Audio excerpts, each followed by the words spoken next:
¿Cómo están? Les doy la bienvenida a este nuevo encuentro. Espero que todos estén bien. Bueno, vamos a empezar en este nuevo encuentro, aún analizando los medios por donde una onda electromagnética puede viajar. Sobre todo, es decir, sabemos que en la clase anterior empezamos el análisis de las líneas de transmisión y esta clase la complementaremos. Y por lo tanto, el tema que nos corresponde en esta clase es la respuesta sinusoidal. Un preámbulo rapidito, podemos decir que vamos a describir cuáles son el resto de fenómenos que se producen en una línea de transmisión. Si bien en la clase anterior ya lo habíamos revisado, pero es necesario realizar una explicación un poquito más profunda de los últimos temas que no alcanzamos a revisarlo. Aún así vamos a tener una pequeña revisión de lo que se vio en la clase anterior. Para esta clase nosotros tenemos como objetivos comprender los fenómenos de propagación, es decir, todavía los que aún nos hace falta estudiarlos. El segundo objetivo, complementar el enfoque de análisis de esta teoría de circuitos, es decir, vamos a finalizar con el enfoque de análisis y además vamos a revisar o vamos a plantearnos como un tercer objetivo complementar la asociación de las expresiones matemáticas a sus respectivos fenómenos, ¿sí? Entonces, vamos a recordar un poquito de lo que ya habíamos visto. Recordemos, nosotros habíamos indicado que tenemos dos formas de separar el rango de frecuencias de un espectro. Por lo tanto, separábamos a partir de 1 MHz hacia abajo, las frecuencias serían consideradas como el rango de baja frecuencia y hacia arriba como el rango de alta frecuencia. Asimismo habíamos indicado que las líneas de transmisión se comportan de una manera distinta cuando estamos trabajando ya sea con bajas frecuencias o altas frecuencias. En bajas frecuencias habíamos indicado todo tipo de conductor, todo tipo de elemento se conforma o se comporta enteramente como un elemento resistivo, a menos que obviamente digamos que un capacitor, un inductor está hecho específicamente para que se genere ese fenómeno internamente, ¿no? Pero en definitiva todo elemento tiene en su gran mayoría un comportamiento resistivo. Y para ello habíamos indicado que el análisis desde el punto de vista de los circuitos eléctricos simplemente se resumía con el uso de las expresiones matemáticas, incluidas la resistencia, la conductancia, la inductancia y la capacitancia. ¿Okay? Y para ello nosotros habíamos hecho un procedimiento en el que obtuvimos todas las ecuaciones, sobre todo las que nos interesaban. Era aquella ecuación que nos representaba a la forma en la cual, aquí lo podemos revisar, recuerden por favor, teníamos dos ecuaciones en la que nosotros interpretábamos como el cambio de una de las variables respecto a la otra, ¿correcto? Entonces habíamos indicado que la tensión es el símil para el campo eléctrico y la intensidad de corriente es el símil para el campo magnético. Y en eso nos decía la primera ecuación que el cambio del campo eléctrico era producido por el cambio en el campo magnético. Y en la segunda ecuación, en cambio, nos decía lo contrario, que el campo magnético se generaba o era producido por el campo eléctrico previo. Y eso para nosotros correspondía al comportamiento que tiene una onda sinusoidal, es decir, si esta onda sinusoidal para nosotros corresponde al campo eléctrico, pues ella provocaba un campo magnético también, y a su vez ese campo magnético generaba un campo eléctrico, y con ello nosotros teníamos una onda electromagnética que se propagaba en el sentido del eje Z. Entonces, eso era lo importante de la clase anterior. Cabe recalcar de que esas ecuaciones salían de un modelo que nosotros podíamos obtener como circuito representativo de una línea de transmisión, ¿sí? El modelo era de dos conductores, es decir, habíamos dicho que en la mayoría de casos tenemos doble conductor, o en el peor de los casos tenemos un solo conductor, pero que el solo conductor pues siempre tenía un recubrimiento en el que este ya podía generar o se podía visualizar como un segundo elemento. Es decir, siempre nosotros, o al menos el principio más básico con el que podemos analizar las líneas de transmisión, es el modelo de dos conductores. Entonces, de eso nosotros habíamos obtenido todas las ecuaciones que se indican aquí, y cuando utilizábamos una transformación mediante fasores, obteníamos el resto de ecuaciones que al final eran lo mismo, ¿correcto? Solo que se simplificaban para que nosotros podamos comprender de mejor manera los fenómenos que se producen internamente. ¿Qué era lo importante de esto? Lo importante es que ya se nos visualiza la impedancia como un factor importante para que una onda se propague a través de un conductor, a través de una línea de transmisión.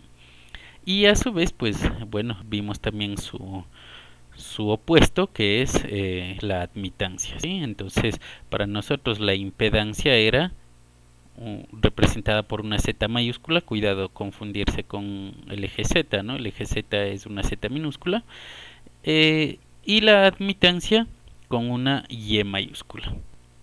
Entonces, ¿para qué nos servía esto? Ya vamos a visualizar la importancia, sobre todo en eso se basa esta clase del día de hoy.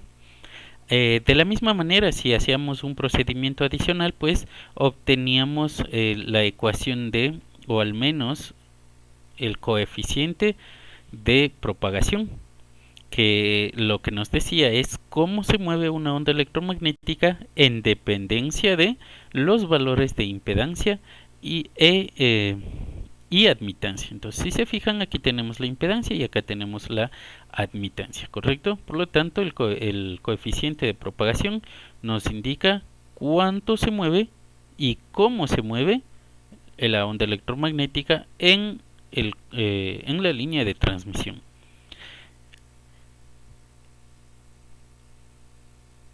Si al separar esas dos, o al menos esa expresión, esa raíz, por su parte real e imaginaria, entonces obteníamos dos valores nuevos, que eran alfa y beta.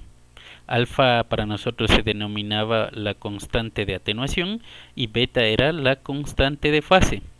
No olvidarse, por favor, por eso es que gamma nos representa el movimiento de la onda electromagnética en una línea de transmisión.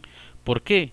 Porque alfa me dice cuánto se está atenuando la onda o la amplitud de la onda a medida que se mueve a lo largo de la línea de transmisión. Y beta, en cambio, me dice cuál es la fase. Recuerden que la fase en una expresión posterior me indica la velocidad a la cual se mueve la información, es decir, a la cual se mueve la onda electromagnética. Por lo tanto, un cambio de fase significa que este podría estar alargándose o podría estar contrayéndose. ¿Y qué es lo que para nosotros nos representa ese alargamiento o contracción? Pues simplemente el cambio de velocidad que tiene la onda electromagnética en el medio, en la línea de transmisión, a medida que se mueve a lo largo de esta línea, ¿no? Bien, entonces lo importante además de estos aspectos era que como obteníamos un conjunto de ecuaciones diferenciales, pues teníamos que resolverlo, ¿sí? Esa resolución, ya habíamos dicho, está dada en fórmulas matemáticas, viene dado ya como un conjunto de respuestas preestablecidas y por lo tanto nosotros teníamos directamente el resultado. ¿Ok? Entonces, ¿qué es lo que podíamos visualizar en este resultado? Visualizábamos que existían que la tensión y la intensidad de corriente, o mejor dicho, con sus equivalentes, que el campo eléctrico total y el campo magnético total dependía de dos campos distintos. Uno que nosotros le denominábamos onda incidente y otro que nosotros le denominábamos onda reflejada. Por lo tanto, aquí tenemos la sumatoria, es decir, el campo total siempre va a ser la superposición, en palabras matemáticas, la suma de la onda incidente y la onda reflejada. ¿Sí? Entonces, eso habíamos visto en la clase previa y lo resaltamos porque a partir de aquello vamos a profundizar otros conceptos, o al menos los conceptos que hacen falta profundizar y entenderlos. Entonces, empezamos con el primer tema.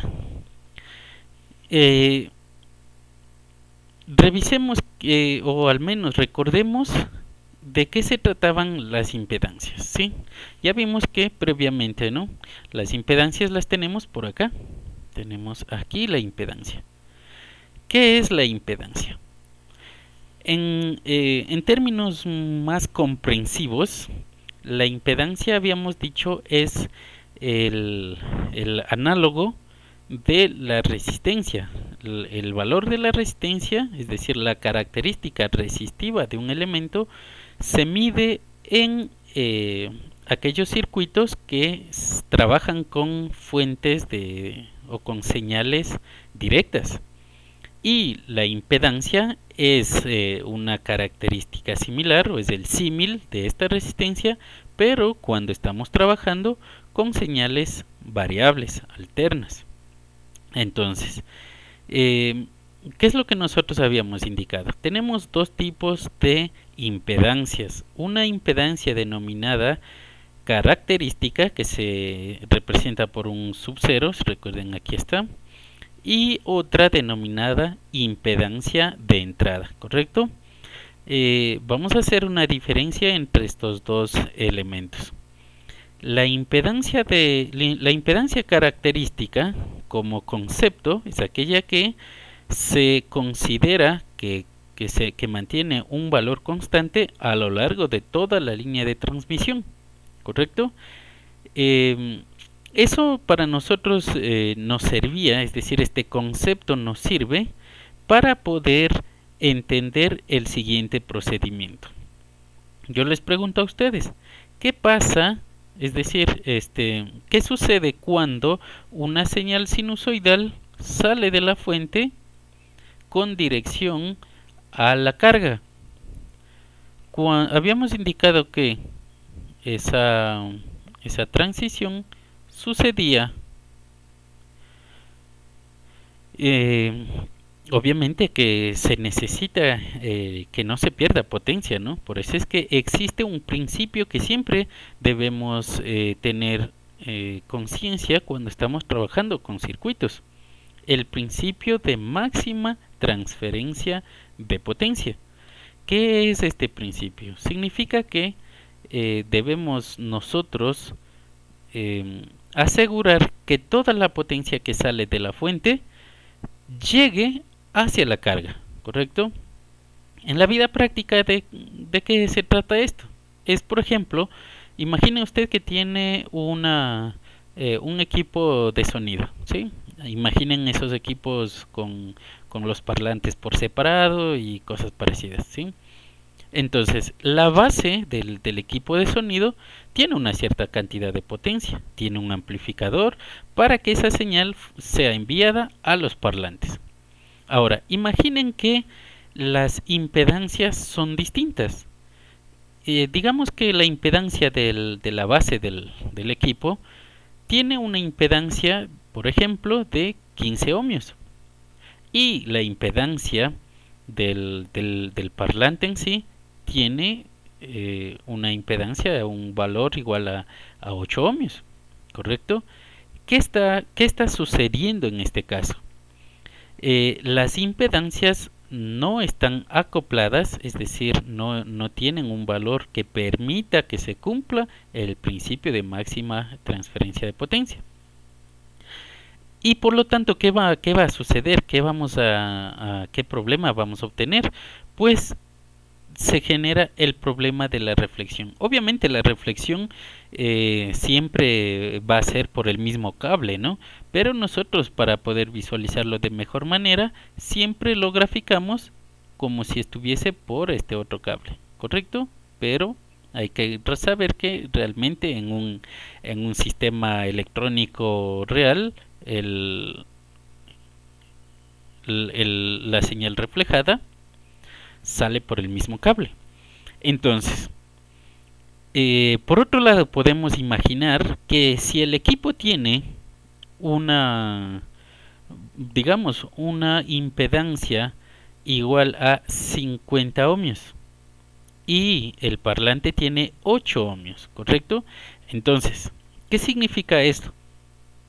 Que si el equipo tiene 50 ohmios, al amplificador de ese equipo le va a costar enviar una potencia por esa impedancia, ¿sí? ¿Por qué? Porque la impedancia lo que nos está diciendo es la oposición al paso de la señal alterna por un medio, ¿ok? Entonces, esos 50 ohmios, como es un valor grande, va a presentar una oposición al paso de la señal alterna muy grande al, a la base amplificadora. Por lo tanto, la amplificación va a ser muy fuerte como para que traspase todo esa impedancia. Entonces imaginen, el amplificador tiene una potencia bastante grande, ¿sí? De manera que espera de que la señal viaje por ese medio por el que existe una impedancia de 50 ohmios. Y ahora, ya, ok, se esforzó el amplificador y la señal sale, ¿correcto? La señal sale. Vamos a eliminar esto de aquí.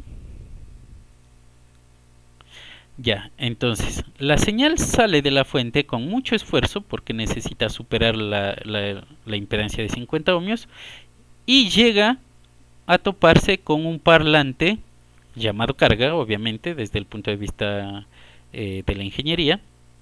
Se topa con un parlante que tiene 8 ohmios. ¿Qué va a suceder?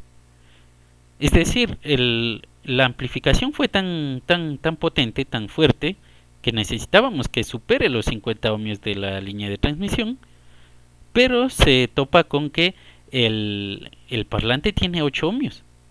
¿Y qué va a suceder? Es como si le está empujando una cierta cantidad de potencia y que obviamente, ¿qué es lo que va a suceder? El parlante se nos va a quemar, ¿sí? Entonces, en esta circunstancia, obviamente no tenemos no tenemos un retorno, ¿no? Pero en el instante en que la señal llega, se quema el parlante, se acabó el sistema de sonido. Ahora, podemos visualizar o podemos analizar el otro punto de vista. ¿Qué sucede si mi sistema de amplificación de sonido tiene una impedancia característica, por ejemplo, de 15 ohmios? ¿Sí? Y ahora queremos conectarle 20 parlantes a ese amplificador, de manera que la carga para nosotros va a tener 50 ohmios o más. ¿Qué va a suceder? Pues ya nos daremos cuenta, ¿no? Es decir, ahora en cambio, como la base amplificadora no necesita mucha potencia para que esa señal atraviese esa línea de transmisión, para que supere esos 15 ohmios de impedancia, entonces no se va a esforzar demasiado. Envía una señal suavita, suave, suave, y cuando llega a los parlantes, ¿qué pasó? ¿Sí? Existe tanta impedancia que por un lado no le va a abastecer a estos parlantes y no, no va a servir, ¿no? Usted no va a escuchar nada. Por eso es que usted no puede ponerle a un equipo de sonido el, la cantidad de parlantes que usted desee. Tiene que asegurar que las impedancias se encuentren acopladas. Ya veremos en una clase posterior cuál es el procedimiento para acoplar las impedancias. Es un tema especial, es un tema que se le dedica nada más a la resolución de problemas de ese aspecto y que después nos va a servir inclusive en nuestra área, ¿no? En el área de telecomunicaciones. Pero la idea es esta, nosotros queremos entender ese procedimiento, queremos saber qué sucede con esas impedancias, ¿sí? Entonces, eh, ¿cuál es la idea de esto? La idea es que tenemos un problema cuando las impedancias no son iguales, ¿correcto? Si las impedancias no son iguales, dijimos, existe una señal incidente y una señal reflejada.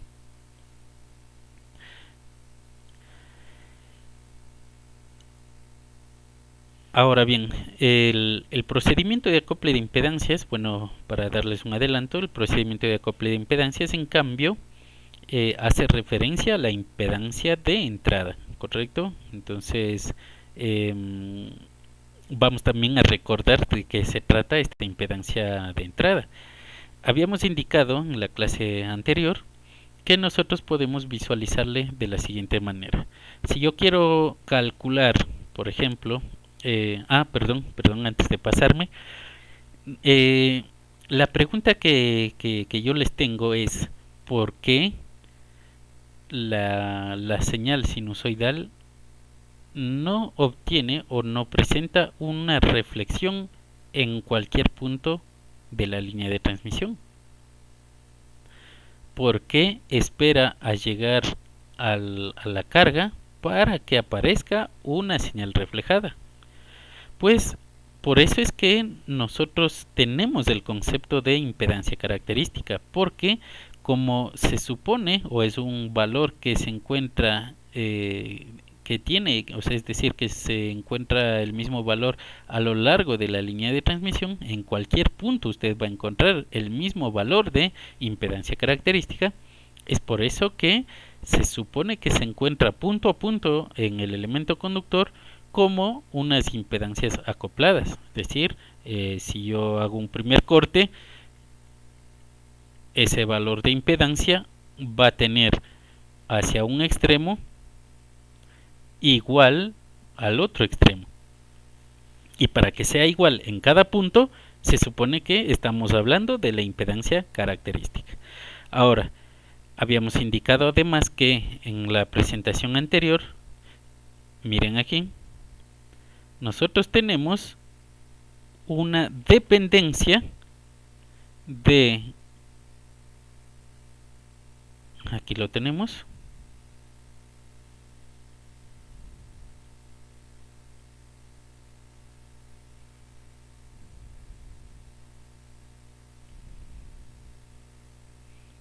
tenemos que la impedancia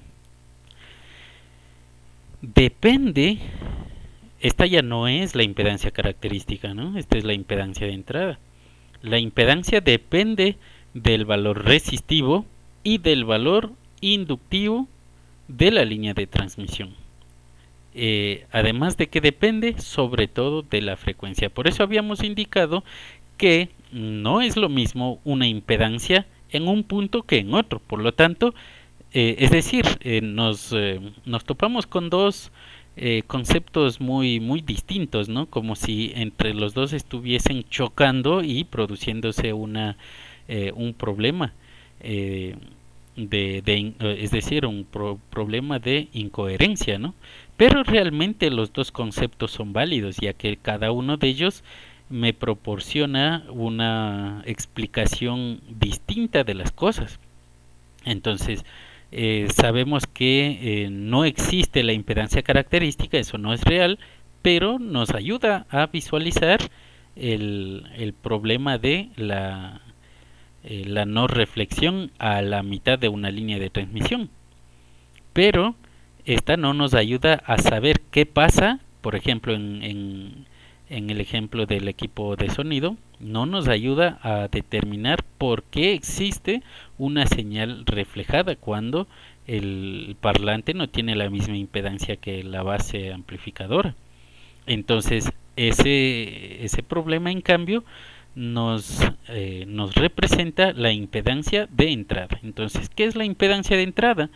Es aquella que se considera que tiene un valor distinto en cada punto de la línea de transmisión, dependiendo de la longitud, porque la resistencia depende de la longitud, a mayor longitud mayor resistencia, y además depende de la frecuencia.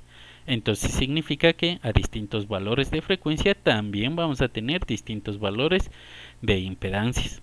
Y es por eso que si yo hago un corte en la línea de transmisión, el punto, la impedancia en cada uno de los extremos va a ser distinta. ¿Ok? Y esa distinción, en cambio, le da el nombre de impedancia de entrada. Y lo mismo sucede en cada punto que nosotros vayamos a hacer el corte en la línea de transmisión. Donde usted quiera cortar va a tener un valor de impedancia distinto. ¿Sí? Y como dijimos, eso en cambio nos ayuda a resolver el problema de el principio de máxima transferencia de potencia.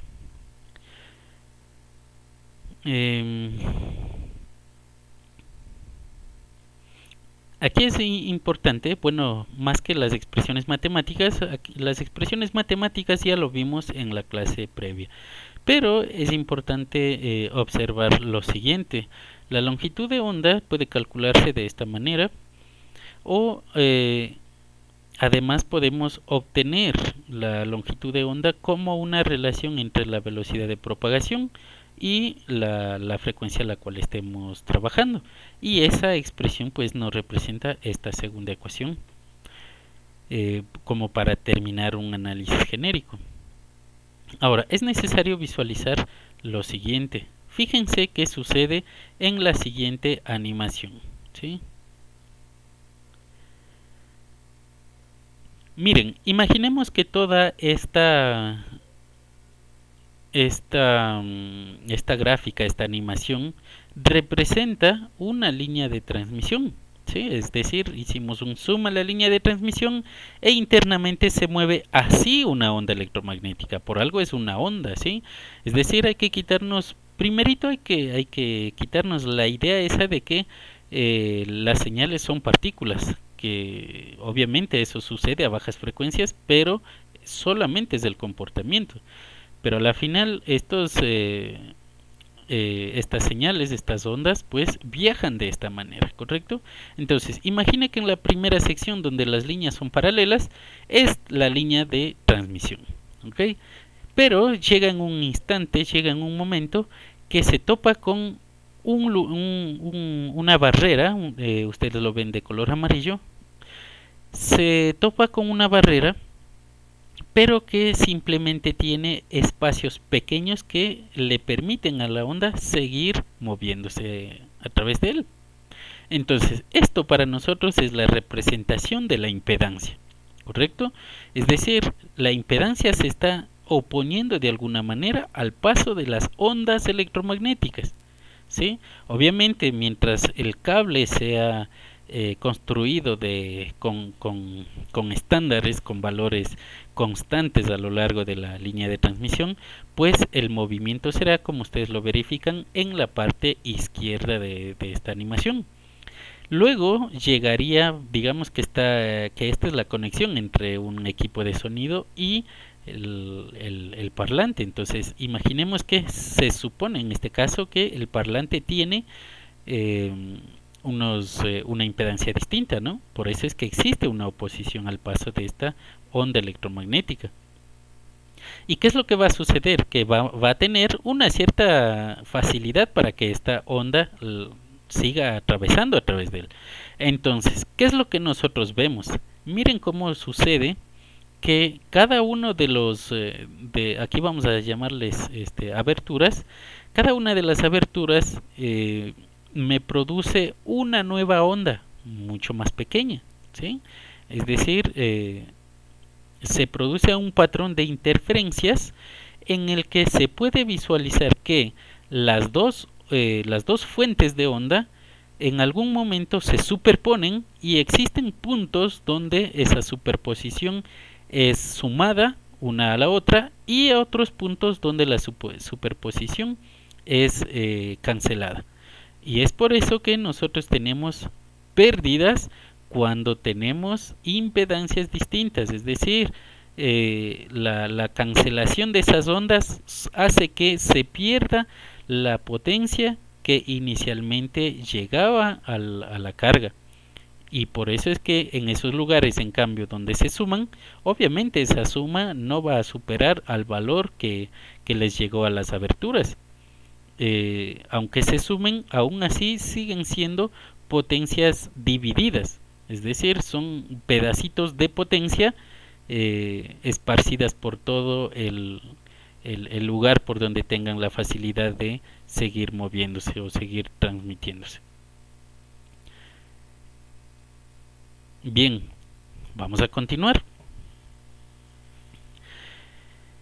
Cuando nosotros hicimos en la clase anterior el análisis de las líneas de transmisión sin pérdidas, a esto nos referíamos, es decir, este es nuestro análisis ya más cercano, digamos, ¿no? O un análisis mucho más ideal en el que la línea de transmisión no tiene pérdidas, es decir, la gráfica, la animación anterior me proporcionaba una visualización de las pérdidas que se pueden dar a lo largo de la línea de transmisión.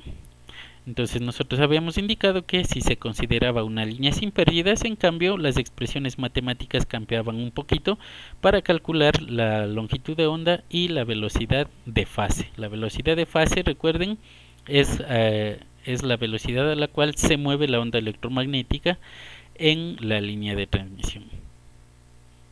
Bien, entonces ya tenemos más claro el concepto de impedancia, impedancia característica e impedancia de entrada.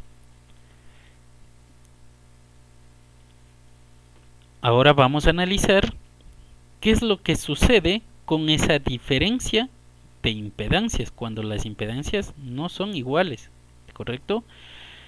Entonces, habíamos indicado, cuando esto sucede va a aparecer una onda reflejada, ¿correcto? A partir de la onda incidente. Aquí es necesario visualizar que la diferencia que existe de impedancias para nosotros se convierte en una nueva constante denominada constante de reflexión. Es decir, la constante de reflexión me dice cuán distintas son las impedancias de fuente y de carga. Y la tenemos aquí, esa es la expresión matemática que nos permite calcular. Y si se fijan, lo único que está relacionando es el par de impedancias de fuente y de carga. Obviamente también es posible relacionarle con la tensión incidente y la tensión reflejada. Es decir, si nosotros hacemos esa relación, también tiene que darnos otro parámetro, ¿sí? Pero realmente ese parámetro cambia de nombre porque la relación entre los voltajes pico, que lo tenemos acá, voltaje máximo y voltaje mínimo, esa relación conforma para nosotros la denominada SWR, es decir, relación de onda estacionaria. ¿Qué significa relación de onda estacionaria? Imaginen ustedes cuando están, si digamos, ustedes tienen una cuerda, ¿correcto? Y aten esa cuerda a un extremo fijo y del otro lado ustedes proporcionenle una cierta energía, es decir, balanceen esa cuerda como tratando de enviar o formar una onda sinusoidal, ¿correcto? En un instante, antes de que llegue la fuerza sobre la cuerda, antes de que llegue al extremo fijo, suéltenla y van a visualizar que esa cantidad de fuerza, esa cantidad de potencia, llega hasta el otro extremo, pero el otro extremo, como se encuentra fijo, permite que la potencia que se le imprimió regrese, ¿correcto? Ahora, ese es el primer caso. Segundo caso, ¿qué sucede si no paro de darle una potencia de movimiento?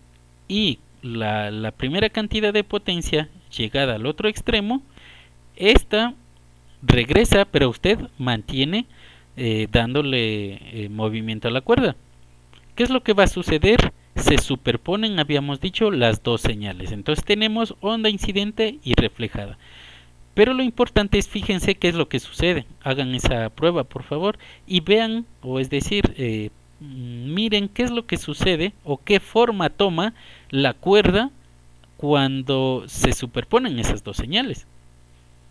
Y en la mayoría de casos tiene una forma específica que podría, por ejemplo, nosotros podríamos graficarle de esta manera, ¿sí? El resultado de la superposición de las dos ondas, incidente y reflejada, permanece de una manera constante en el tramo de la línea de transmisión. Y eso para nosotros se denomina relación de onda estacionaria. Obviamente, si estamos hablando de tensión, entonces es relación de onda estacionaria de tensión, ¿correcto? Entonces, ¿qué es lo que nos está diciendo esto? Para nosotros, mientras se mantenga una cierta forma estable, entonces estaremos probando o estaremos cumpliendo con el principio de máxima transferencia de potencia. Cuando esto no sucede es porque las señales incidente y reflejada se encuentran en desfase a cada instante de tiempo. ¿Y eso qué significa? Pérdidas.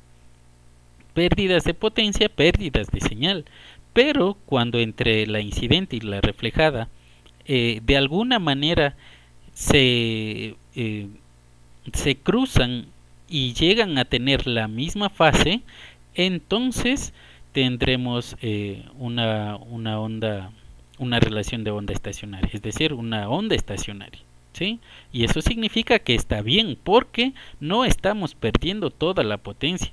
La pérdida será mínima mientras más estable sea esta onda estacionaria. Lo mismo, vamos a ver un pequeño video para que puedan ustedes tener una idea de lo que se está indicando. Aunque les aclaro que el video explica las ondas físicas acústicas, las del sonido, pero sucede lo mismo en las ondas electromagnéticas. Entonces, por favor, pónganle atención y me avisan en la siguiente clase las dudas que les haya quedado.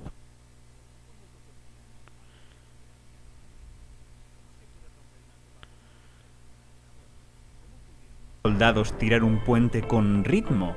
Y lo más importante de todo, ¿por qué en la silla de Jaime Altozano hay una serie matemática? Todas estas preguntas las responderemos en el vídeo de hoy con el Rubius. No, venga, ya en serio. Jaime Altozano, un must, un canal que no me pierdo nunca. Música de todo tipo, bandas sonoras, crítica... Joder, Jaime, tú... Y nos faltaba Crespo en mi canal. Faltaba ciencia. Faltaba mezclar Más ciencia science. y música. Y para eso estamos aquí, en el Laboratorio de Acústica del Campus Sur de la Universidad Politécnica de Madrid, para responder a las preguntas que ha hecho Crespo al principio del vídeo. Y al final de este vídeo podréis continuar aprendiendo sobre música en el canal de Jaime, donde hemos hecho una colaboración tal y como estipulan las reglas sagradas del libro de los youtubers. Se saldará con la pelo de sangre. No deberíamos haber sacrificado a esa cabra. Yo te digo. Bueno, es igual. Al lío. Vamos a hacer un experimento. Tenemos aquí una cuerda. Por un lado tiene un extremo fijo y tenso, y por el otro está atada a un gancho que puede oscilar. Con un generador podemos regular el ritmo con el que el gancho sube y baja, variando la frecuencia con la que el extremo de la cuerda se mueve. En principio este parece un montaje súper tonto, pero si poco a poco vamos elevando la frecuencia, de repente ocurre esto. Si das justo con la frecuencia correcta, la vibración de la cuerda se amplifica muchísimo. ¿Por qué ocurre esto?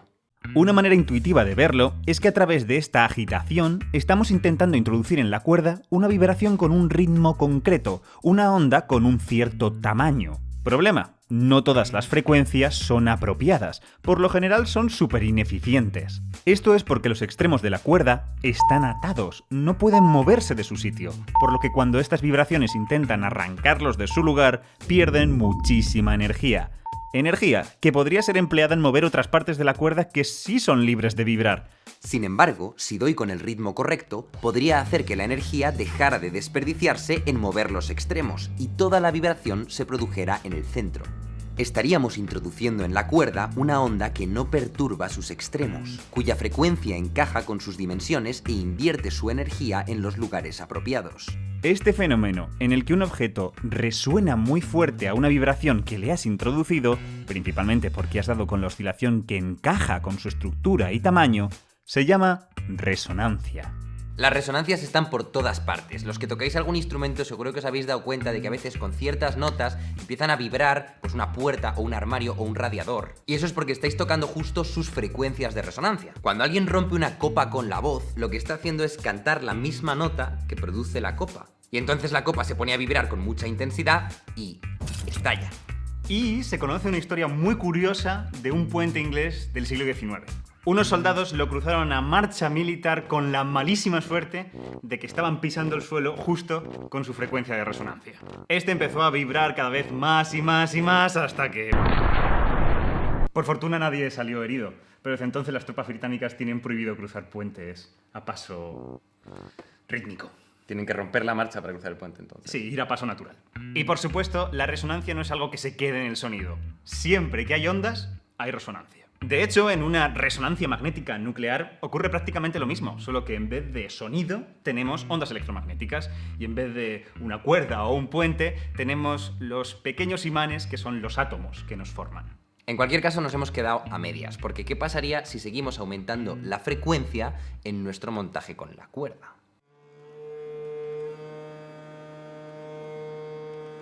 Ok, ¿qué está pasando aquí? ¿Acaso la cuerda tiene más de una resonancia? Pues algo así. Os recuerdo que la manera de producir una resonancia es introducir una vibración en la cuerda que no malgaste toda su energía intentando mover los extremos. Y para conseguir eso, no hay una única manera. Por ejemplo, si esta onda la estrecho a la mitad, o dicho de otra manera, duplico su frecuencia, volveré a conseguir que la onda no tire del extremo. Máxima eficiencia, luego vemos una resonancia. Y es muy guay ver cómo esta resonancia mantiene el punto intermedio de la cuerda quieto. Estos lugares que se quedan quietos, en donde todas las vibraciones se cancelan, se llaman nodos. Y no solo pueden ocurrir en cuerdas, también pueden aparecer en el propio aire. Y para eso estamos viniendo a esta... Es muy guay ver...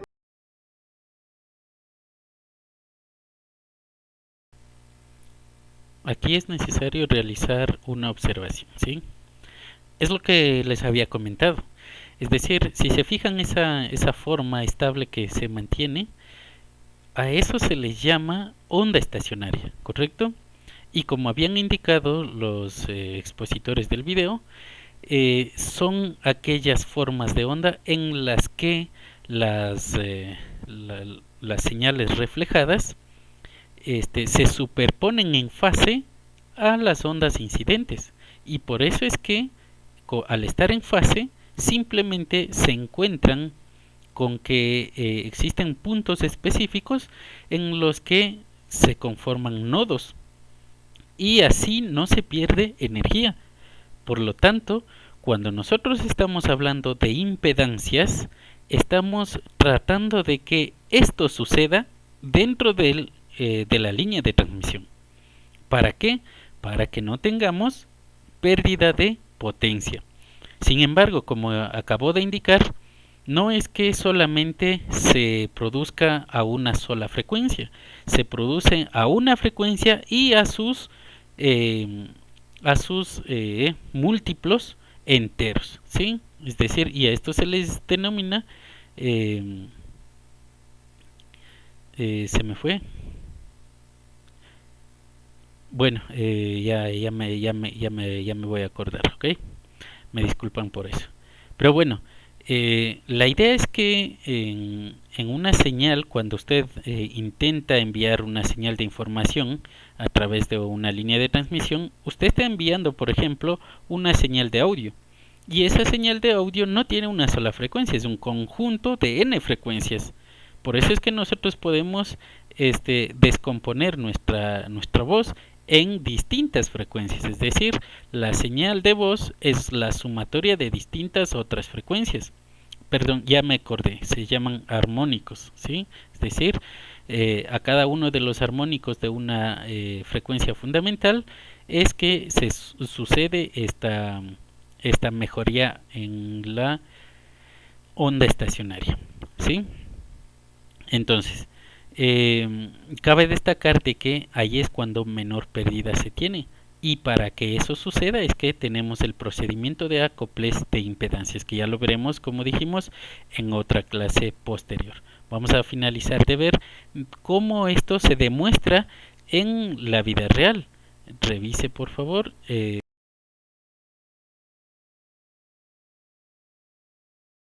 Como esta resonancia mantiene el punto intermedio de la cuerda quieto. Estos lugares que se quedan quietos, en donde todas las vibraciones se cancelan, se llaman nodos. Y no solo pueden ocurrir en cuerdas, también pueden aparecer en el propio aire. Y para eso estamos viniendo a esta supercámara anecoica, una cámara sin eco, en donde encontramos a Crespo y a un gran altavoz.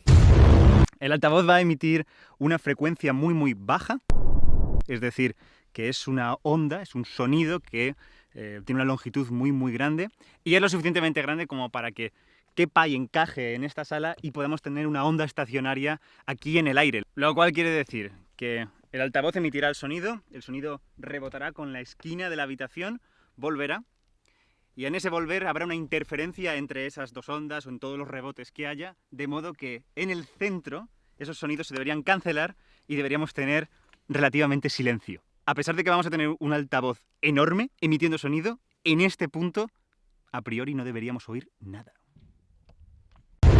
¿Lo va a grabar? Sí, lo hacemos desde allí mejor. Voy a ver perfectamente cómo aquí, cerca de la fuente, tenemos que fijar en la barra donde está la frecuencia que hemos puesto de 35 Hz. Sí. Según vamos avanzando,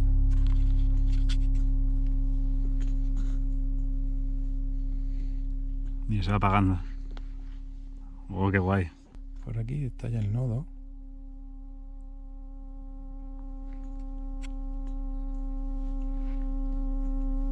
Y vuelve a aumentar. Sí. Y es que además es que se nota, Sí, lo se escuchas. ve. Aquí se escucha, o sea, escuchas el sonido, pero vamos a tirar para allá. Y muy poco a poco, de repente aquí se ha apagado. Aquí escuchas, pero muy poquito, muy flojito. Y seguimos. Y vuelve. Y aquí ya lo escuchas fuertecito.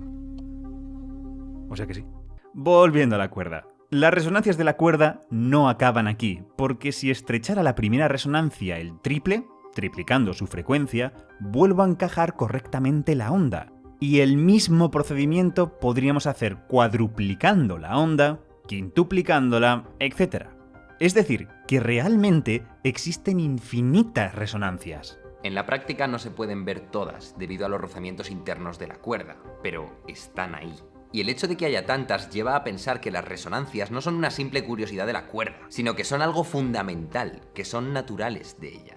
De hecho, ningún físico habla de estas resonancias como resonancias. A veces se las llama ondas estacionarias, por eso de que son como ondas y no se mueven. Pero normalmente a todo este conjunto de vibraciones se le llama los modos de vibración de la cuerda. La idea que las matemáticas te muestran es que cualquier vibración que pueda hacer la cuerda puede ser descompuesta en una suma de estos modos. Es decir, que si quiero que una cuerda se mueva de una determinada forma que yo elija, lo único que tengo que hacer es encender unos ciertos modos, apagar otros, calibrar algunos y después combinarlos todos. El resultado es la forma que yo deseaba. Y de esta misma manera podría generar cualquier forma que se me ocurriera. Los modos son los botones, los diales y las palancas que controlan cómo vibra la cuerda. De hecho, durante el experimento, precisamente lo que hemos estado haciendo es excitar progresivamente cada uno de esos modos, pasando de un estado mezcla de ellos a tener aislado solo uno. En conclusión, a pesar de que una cuerda esté vibrando de una manera muy rara, tranquilos, porque los modos están ahí detrás. Y de hecho los músicos tenemos otra manera de nombrarlos, que luego nos la copiaron los físicos y los matemáticos. Al primer modo lo llamamos frecuencia fundamental y al resto de modos los llamamos los armónicos. Cuando un chelista estira una cuerda y la suelta, la cuerda no solo va a vibrar como su primer modo, su frecuencia fundamental, sino que también despierta el resto de maneras naturales que tiene de moverse, el resto de modos, los armónicos. Es decir, que el sonido que ese chelo va a emitir y que nosotros vamos a oír va a ser una mezcla del primer modo más el segundo modo, la mitad del primer modo, más el tercer modo, un tercio del primer modo, más el cuarto modo, un cuarto del primer modo y así. Este patrón, esta capacidad de producir varios armónicos también la tienen los instrumentos de viento. La idea básica es que un tubo en el que el aire solo vibra en un sentido es equivalente a una cuerda. Para los más curiosos, os recomendamos el vídeo de Almudena Martín Castro, en el que lo explica súper bien, os lo dejamos en la descripción. En definitiva, que las vibraciones que emite un violonchelo sigan esta estructura y estén compuestas justamente por estas ondas, es precisamente lo que nuestro cerebro reconoce como una nota musical. Veámoslo. Estamos con este micro a punto de grabar esta guitarra. Vamos a utilizar el mismo ejemplo que habéis hecho con la cuerda, pero aplicándolo a una guitarra. Tenemos el caso de la cuerda fija y excitando la primera cuerda. Y ahora lo mismo, pero sacando su primer armónico, forzando un nodo justo en el centro de la cuerda. Es decir, que la cuerda se ha puesto a vibrar, ¿vale? Con todos sus armónicos, pero lo que has hecho es parar todos los que tenían un vientre vibrando justamente en el centro. Lo has tocado, has forzado un nodo y solo te has debido quedar con los que en ese punto central no estaban vibrando. Correcto. Lo que estamos viendo es el espectro de frecuencias de la nota musical. El espectro es una visualización de las ondas puras que están mezcladas dentro de una vibración más compleja. Mientras que estamos acostumbrados a ver en estas gráficas simplemente cómo está vibrando el aire, en un espectro vemos qué tipo de ondas, qué frecuencias están dominando, en este caso, en lo que estamos escuchando. Dicho en términos más matemáticos, lo que está haciendo la máquina es aplicar una operación matemática que se llama transformada de Fourier, una especie de hechizo que descompone una cierta vibración en toda la gama de frecuencias que la forman. De hecho, aquí lo que pone es: dime en este segmento de vibración qué ondas lo forman y cómo de relevante es cada una. Seguramente lo habéis visto 1000 veces en los vídeos de Jaime. Así es el espectro de unos aplausos, del ruido de la televisión, de una bocina, de un etc. Así que adivinad lo que sale si meto una nota musical. Tenemos que la primera frecuencia fundamental es a unos 320 y tantos hercios, el primer armónico, bueno, el fundamental, el segundo, el tercero, el cuarto, el quinto, el sexto, séptimo, octavo y noveno, y al forzar la cuerda donde tenemos un vientre, que es el primer modo, el fundamental, la cuerda libre, desaparece, porque no le he permitido vibrar, pero es que también desaparece el tercero, el quinto, el sexto, séptimo, y el noveno. Y lo maravilloso es que una vez sabes esto, una vez entiendes tan bien cómo funciona el sonido, puedes hacer ingeniería inversa. Es decir, artificialmente generar ondas puras de distintas frecuencias y combinarlas para crear un sonido más complejo. Técnicamente, esto se hace a través de otra operación matemática que se llama transformada de Fourier inversa. Lo que pone aquí es: suma todas las ondas de la manera que te digo. ¿Nos permitiría este conocimiento fabricar instrumentos mejores o incluso nuevos? Lo veremos en el vídeo de Jaime. Muchísimas gracias a Jaime por estar aquí en Quantum Fracture una vez más. Arigato gozaimasu.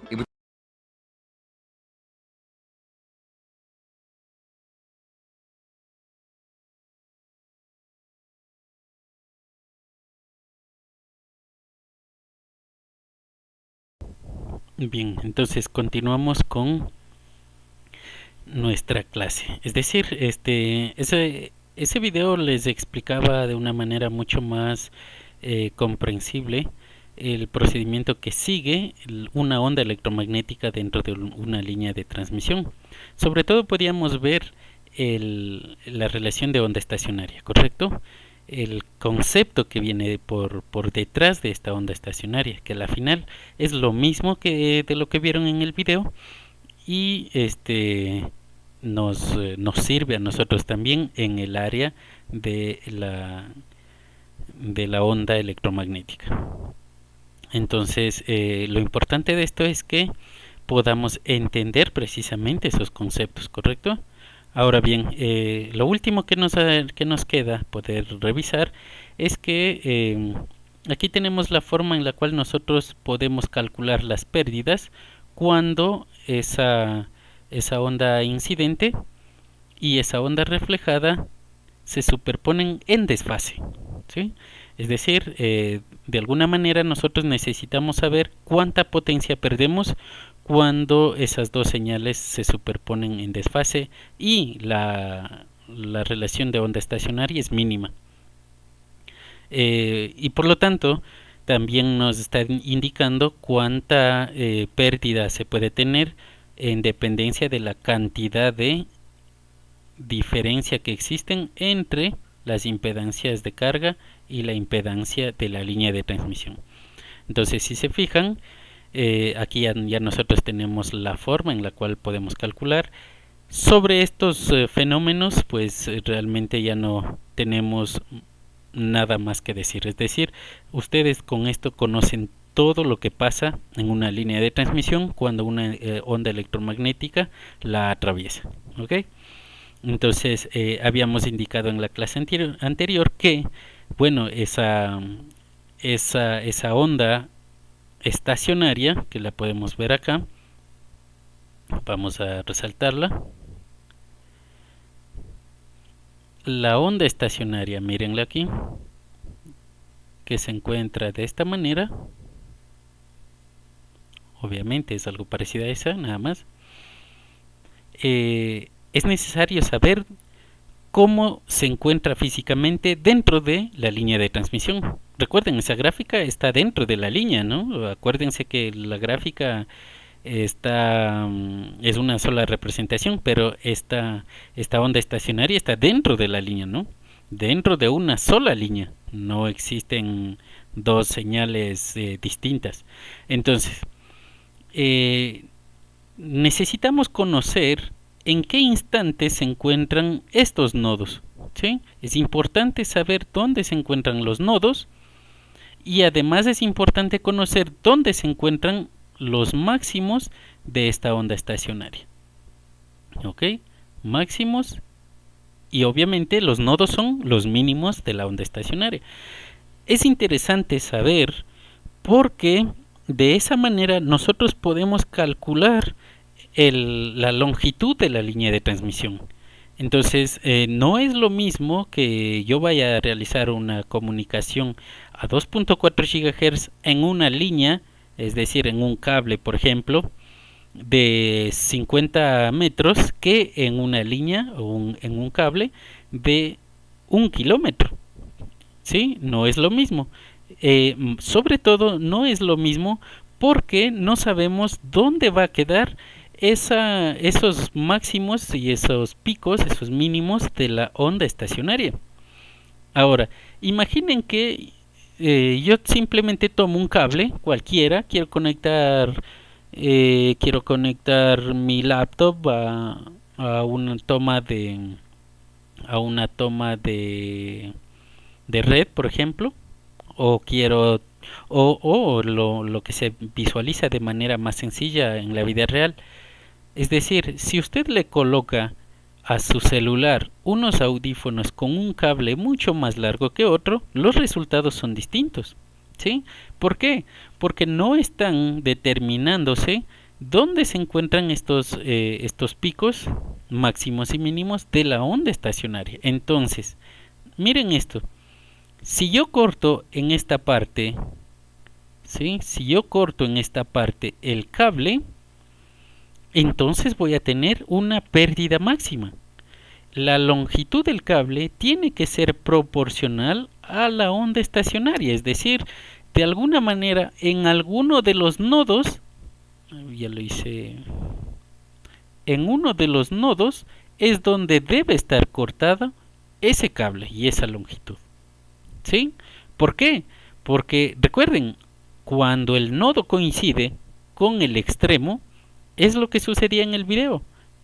Significa que la señal que refleja va a superponerse en fase, por lo tanto no vamos a tener pérdidas. Entonces, ¿de qué se trata esto de quitarle un espacio es decir, cortarle una cierta longitud a la línea de transmisión? ¿De qué se trata? De igualar las impedancias.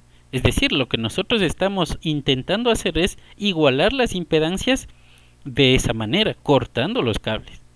Obviamente es muy difícil saber dónde quedan esos picos, ¿no? Si bien aquí tenemos las expresiones matemáticas que nos ayudan a conocer dónde se encuentran los picos máximos y mínimos, imagine que cuando usted trabaja en el orden de los gigahertz mediante un cable, es imposible ir contando las longitudes de onda o los valores que aquí nos proporcionan hasta que llegue al otro extremo. Eso sería un trabajo demasiado exhaustivo. Entonces, ¿qué es lo que hacemos? En vez de este procedimiento de corte de la línea, lo que nosotros hacemos es el procedimiento de acople de impedancias, ¿sí? Pero la idea es esta. La idea del acople de impedancias es que la onda estacionaria se encuentre estable dentro de la línea de transmisión.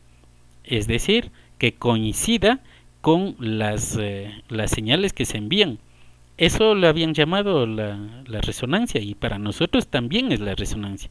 Es decir, nosotros como ingenieros debemos buscar que la longitud del cable con el cual vayamos a trabajar entre en resonancia con las frecuencias que se está trabajando a la hora de transmitir información. Sí, eso por favor que esté muy claro. De ser posible, repítanlo este video, repítanse varias veces visualizándolo, porque es muy importante. Esta es la base de lo que viene en lo posterior, por lo tanto hay que conocer esto demasiado bien, demasiado a profundidad. Y recuerden, miren lo que nosotros estamos explicando, simplemente los conceptos que se encuentran detrás de lo que viene en lo posterior, ¿sí? Detrás de las fórmulas matemáticas. A mí me interesa que se entienda ese procedimiento más que la forma matemática. A la final, usted con que conozca el nombre de cada una de las variables, simplemente busca la información, reemplaza y calculó, ya tiene el problema resuelto. Entonces lo que me interesa es que analice el procedimiento para que después solucione problemas. ¿Sí? Entonces, antes de terminar, como en todas las clases, pues se deja un pequeño cuestionario de 5 preguntas para que ustedes puedan resolverlo. ¿Sí? Entonces, de la misma manera, tómense un tiempito para que puedan copiar y responder esas preguntas. Como les había mencionado, muchas de ellas saldrán en la evaluación o en las evaluaciones parciales y finales de la asignatura. Ok, entonces, dese un tiempito, pause el video y copie las preguntas y resuélvalas. Con eso se queda explicada la tarea. Vayan por favor a la plataforma virtual. En los enlaces y documentos tienen alguna información que ustedes pueden ocupar. La tarea es la misma de la clase anterior porque simplemente teníamos que profundizar los últimos conceptos. Entonces la tarea aún se queda pendiente y la pueden subir en esta clase. ¿Ok? Asimismo tienen mayor cantidad de información, tienen otra bibliografía que pueden revisarlo, leerlo y ahora sí ustedes van a estar preparados para una evaluación, ¿correcto? Entonces por favor revisen la plataforma, ahí están todas las indicaciones, además de las que tienen en este video. Con ello yo les agradezco mucho, espero que haya sido de su agrado y esperando de que haya podido llegar hacia ustedes, yo les agradezco infinitamente. Muchas gracias, hasta pronto.